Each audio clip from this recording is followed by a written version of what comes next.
Hi there, this is Duke Tucker. Chet and I are here, just south of Paul Stabney's driveway, in the area where that picture is taken on the front of the study.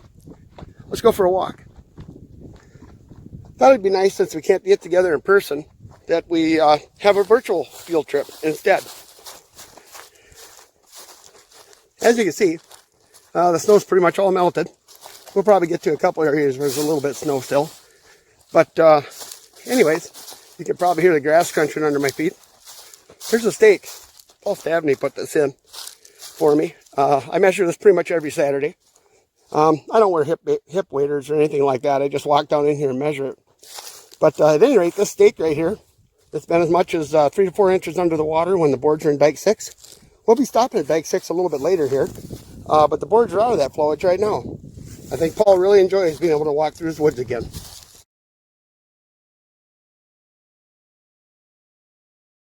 Hey there. We're about a couple hundred yards east of Guile Road on Pete Nelson Road. I don't know this family real well. I know that he's a real good supporter, or a big supporter of mine and my water project. Why I stopped here is the ground elevation here is about 920. The ground elevation on County Road F is about 938. So there's a downward gradient to the road, or the soil, just like there's a down gradient for the water. In this particular location, I feel that the ground elevation dips down below the water elevation, giving him particular problems. He drove through 8 to 10 inches of water the whole winter of 2019. Okay, I'm pretty much in the same location. Here's a drainage ditch. Taxpayers paid for this to be dug. I think it's unnecessary. For a lot of years, I don't know if people understood what was going on. And that's okay. But now I think we do. There's no water in this ditch. All the snow is melted. The culverts are dry.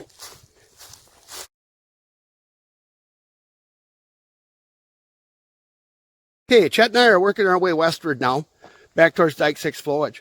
I would say we're probably, I don't know, close to 2 miles away from Dike 6 flowage. There's a house here. I know that couple pretty well now. I didn't know them super well prior to my water project. Let's go for a walk. All right. Well, it looks like Chet's checking out the culverts up there. That's what we're going to do too.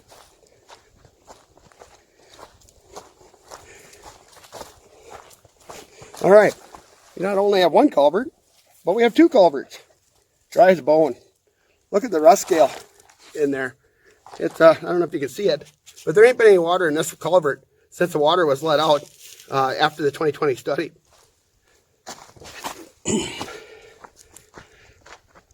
Across the road here. Something that I don't know if the USGS is aware of, gradients could probably change a lot from well to well in the area because of these drainage ditches like this. Over the years, taxpayers have paid a lot of money to have these ditches dug. This one here has been bone dry. I walked this whole thing a couple times just to see what the status of it was. And bone dry. Unnecessary, I think. This is Greg and Molly Gaffney's place. I texted Greg and asked if I could have a video of his place online. Right here, this is the pond. Roxy and I have lived here for 25 years. And that pond's been there ever since we bought our place. Never got to know Greg and Molly well until the water study.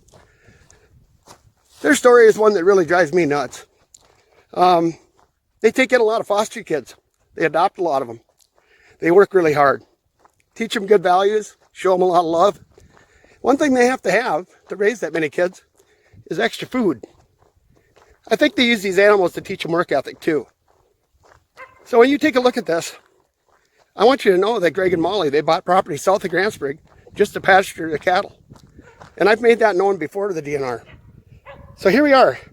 This whole area was flooded all the way up to the entrance of that barn when the boards were in and high.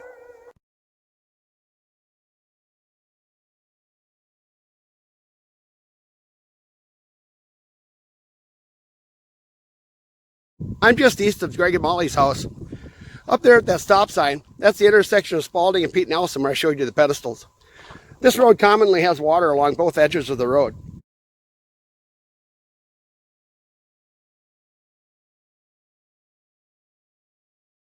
Even going into the winter. When the water freezes, it breaks up our blacktop. It costs us a lot of money to fix our roads. The last town meeting I went to, I think I heard it cost $100,000 a mile right now to blacktop. And we receive road state aid just like every other township does in the nation. One thing funny that's a little bit different about Township of West Marshland, almost 70% of our property is owned by the state of Wisconsin. And a large portion of that receives very little money in payment in lieu of taxes. I think on average about 83 cents an acre. Most people pay $6.50 to $7.50 an acre in township taxes. Hey there, now I'm at the corner of Spalding and Pete Nelson Road. Chet over there is busy. We'll come on over here. I asked Paul Stabney permission to use his name, so I'm going to talk about him a little bit. You see these two pedestals here? The one on the left is for copper telephone service and copper DSL internet service. The one on the right is for fiber optic. The pedestal on the left was put in about the year I was born, 1970. The ped on the right was put in about 15 years ago. Paul Stabney called our office and he asked for higher speed internet back in, say, 2015. And we came up here and it was so flooded there was no way we could do construction. So I told him, I said, you know, when the water goes down we can do construction, but pretty hard to put cable in and dig holes when there's, you know, surface water all over the place. I think we all know you can't dig holes in water. Well, fast forward all the way to 2017. He called up and he said, hey, Duke, could you come up and do that? So our crew hustled up here and got it done. It was tough, but with the wetness of the soil at the time, but they got it done. I later found out during my water project that the structure at Dike 6 Flowage was redid in 2017. They must have had to let water out, I'm guessing, in order to rebuild the structure. That's what allowed us to get in and do construction. Chet and I are at Dike 6 Flowage. There's water's down here quite a bit. And the reason for that is the residents wouldn't allow the water to come back up.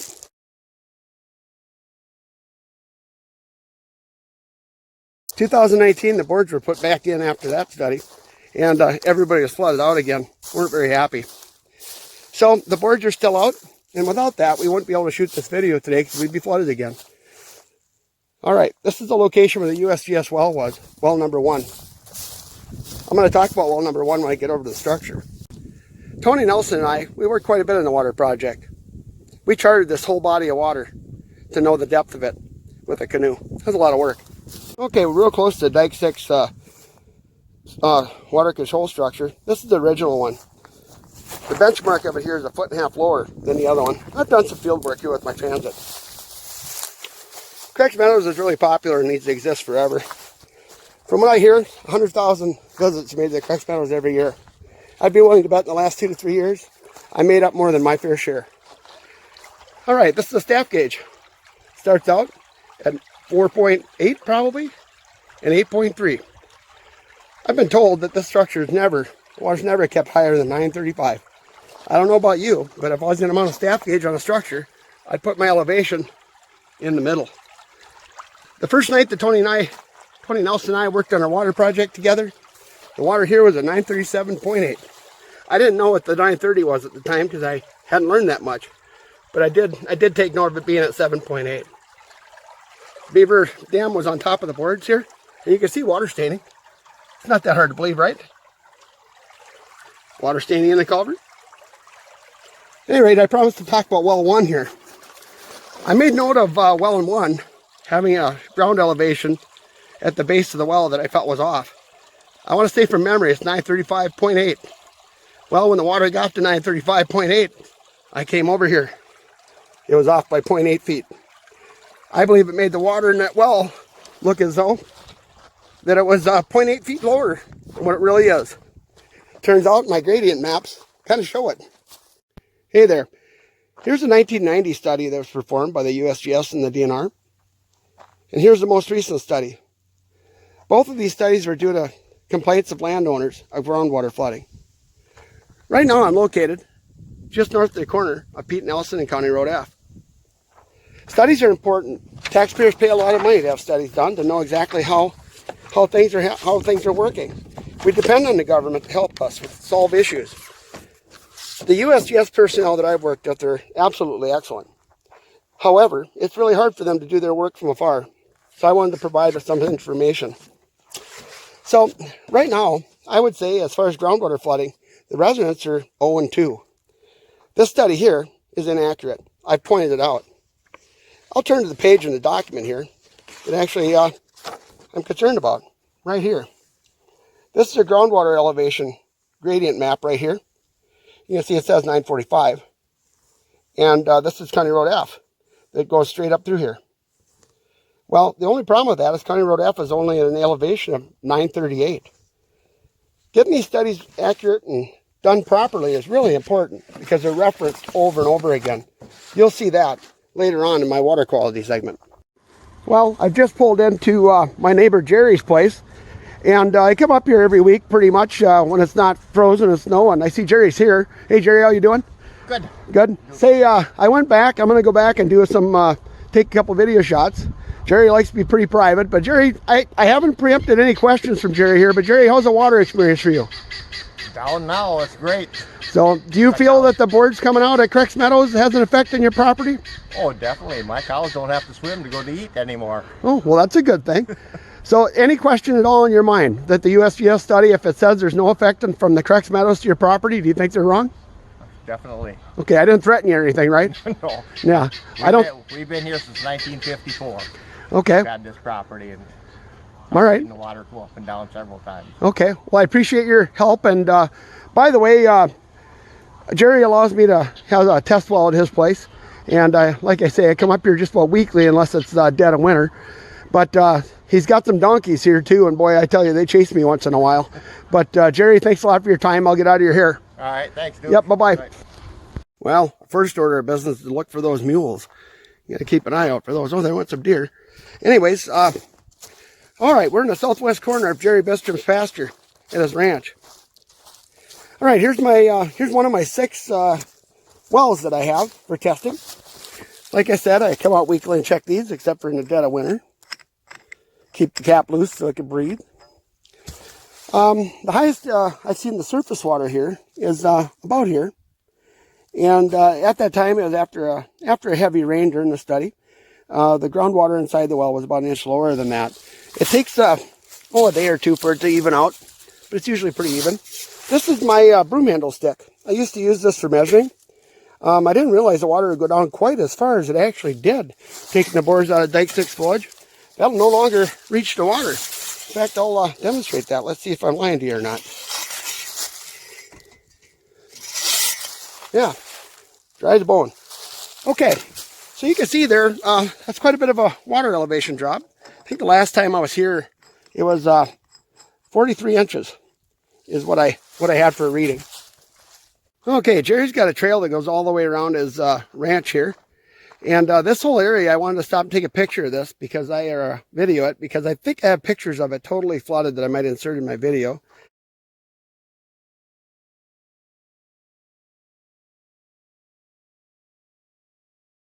This trail here, a lot of times I come up here on my 4-wheeler, and I got to hold my feet up when I go through here a lot of times, and sometimes I'm worried of whether or not the water would get in the intake underneath the seat. Okay, I'm about 300 yards directly east of where I was, and there's a culvert at the other end of this pond here, and I've been here before, and that culvert is totally underwater, so, from the high water. And keep in mind, the water's way down right now. This is a man-made pond. I'm pretty sure Jerry told me that he got fined for digging this pond. And let's keep in mind why people dig ponds. Find it kind of ironic that a person can get fined for digging a pond, but the DNR, there's no penalty for flooding our property creating ponds. Okay, Chet and I are here at Tony and Carrie Nelson's house. And Tony and I got to know each other. Oh, can't have that. That's not good. Better stand him back up again. Okay. And here's one of their septic vents right here. And their drain field goes out, and it's in this area right here. There's actually a vent that we measured down to the groundwater level too, right here. But at any rate, it goes back to the spring of 2018. I was over at Able Road, across the road from my place, kind of in the south, doing what I call field work. Early on in the project, Tony stops in, he says, "Duke, what are you up to, man?" I told him I was having water problems, and he says, "You know what? My septic system quit working." And he said, "Do you think that Dike 6 flowage could be causing it?" And I said, "Heck, I don't know."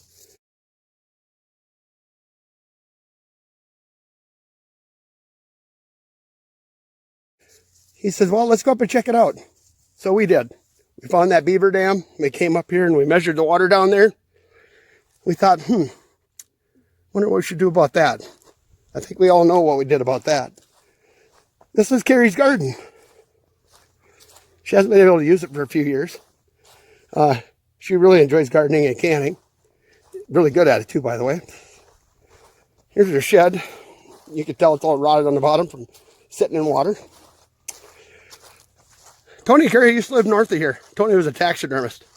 They worked hard. They built the house of their dreams a while back. Here's a pond.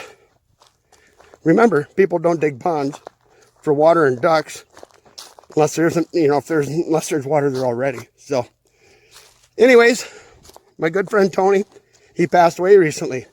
Carrie's all on her own to deal with these water issues, and I won't let her down. Okay, this place is on Spalding Road. It's about a mile west of Tony and Carrie's place. And I know this fellow. His name's Rich. I don't have any measurement locations here or anything like that, but I will tell you that this place has had water almost running in the front door.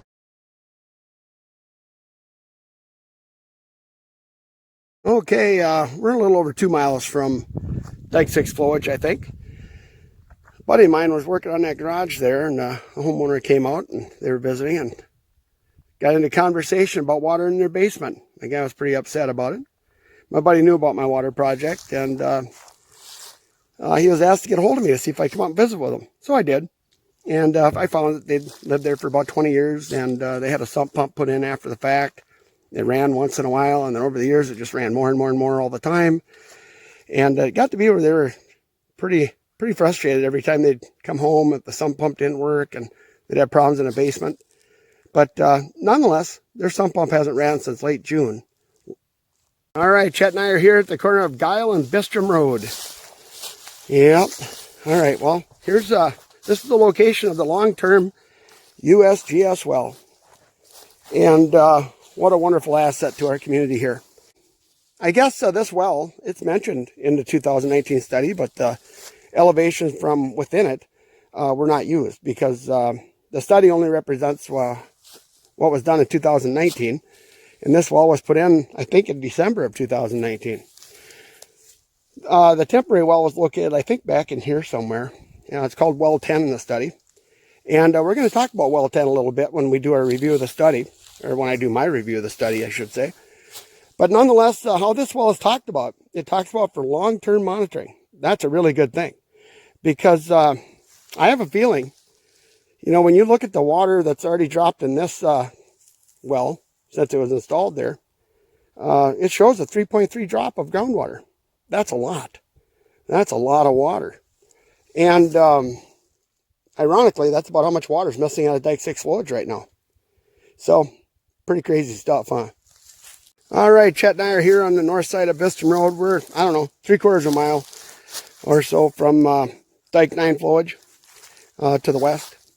And the significance here, this is one of my surface water measuring sites. This area is very low, and the water's quite a bit down in here too. You would have never walked down in here and kept your feet dry, I'll tell you that. You can see over the last 2 summers, I've had to dig a hole next to that so I could get down to where water actually was to measure where the water was. I'd let it sit, and settle out before I did it. And this is an old garage door track. I kind of use whatever I have laying around. And you'll see that there's these holes in there. And what's kind of cool about those holes is based on where the water elevations are with the study, water going up and down, boards in, boards out. I know which neighbors to call. There's 2 neighbors in this proximity. One of them stays pretty private, doesn't want anything to do with a name being mentioned or anything like that. So, but I know when to call them and say, hey, keep an eye on your sump pump. Or, you know what? The boards are going back down again, and I think your sump pump's going to stop. And it's kind of sad when you can do that. But if that's the case, if the USGS study results are right, how can that be possible? Okay, I'm walking down into kind of a lower area on our property. I want to say the past property supervisor and the current property supervisor for the Crex Meadows has been right out here with me. I think the water is probably only a foot deep or so at that time. That was just in the beginning of my water project. It had been as deep as, I don't know, 2 feet or so in here. I'd drive my skid steer in here, and it's got pretty good clearance, but and tracks and all that, but water had kind of come in where my feet are. But nonetheless, you can see there's some live pine trees around here. Well, there's some dead ones in the middle. That's where I used to like to kind of leave it rougher on there. There's a deer bed around those. And there's some more trees that are dead. Now we've got some oak wilt in the area. By the way, I heard that transmits quicker in wet soil than it does in dry soil. But anyways, those trees are about 20 years old, according to a buddy of mine that's kind of into forestry stuff. Now, if those trees lived for 20 years with no problem, and then all of a sudden they got drowned and flooded out and died, there's got to be a reason for that. Holy smokes, it's windy here. Well, I parked the van so maybe we can get out of the wind. I'm going to hide down here behind the structure. And, okay, this is the water control structure that is at Dike 9 flowage. And you know, in the 2019 study, this was referenced as being Erickson flowage. My father-in-law, he's passed away a number of years ago. He wrote his master's thesis at the University of Superior on the creation of the Crex Meadows, because he taught in Grantsburg here, and he interviewed a lot of people.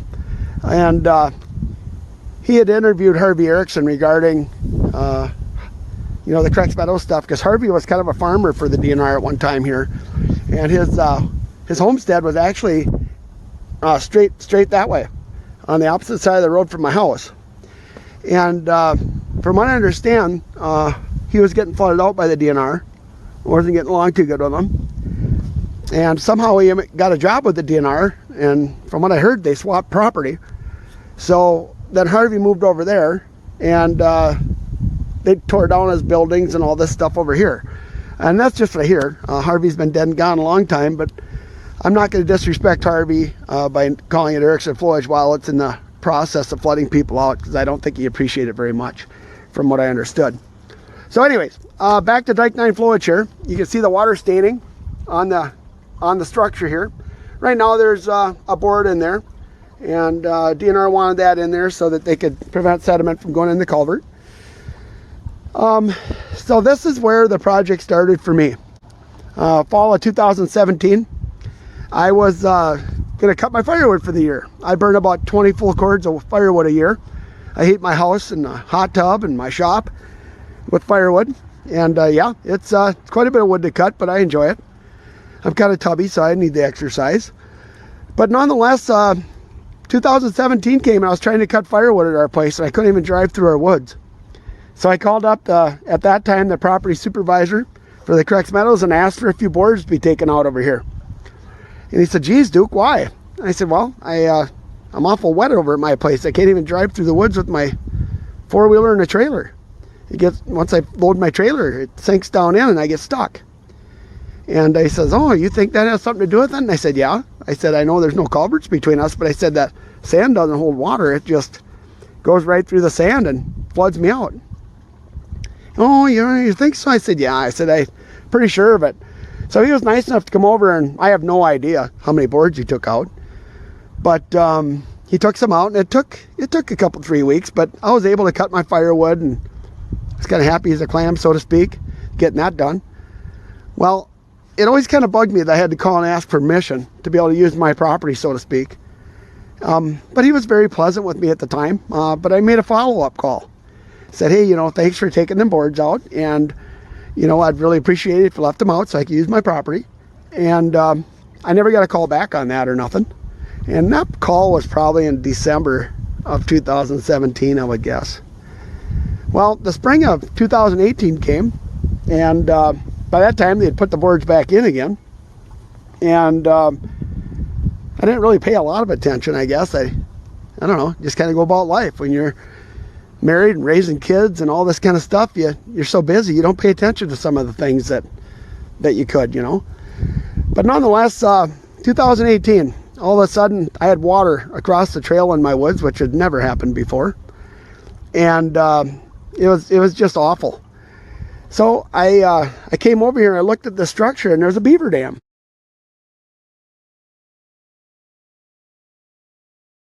Built right here.